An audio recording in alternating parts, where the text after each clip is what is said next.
Opo, lugaw.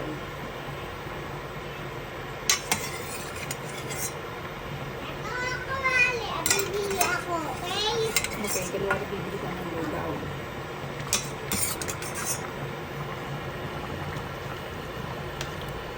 Kakainin ng luya ha. Saan yung luya?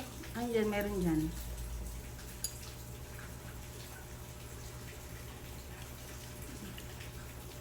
Buti nga nakaluto yung luya eh. Kung kakagatin, gusto nyo kagat lang. Gagawin candy, gusto nyo yung luya na candy. Yes, gusto ko candy. Kasi may luya pa dyan. May luya pa dyan. Kukunin ka. Ay na, gusto mo nun? Ayaw. Oh, sabi mo, gusto mo yung ganun na candy. Hindi, yung bili. Yun de. Ang gagawin ko, yung luyang hilaw. Yun ang kakainin. Yun ang gusto mo. Oh, kaya yung nasa lugaw, kakainin yan.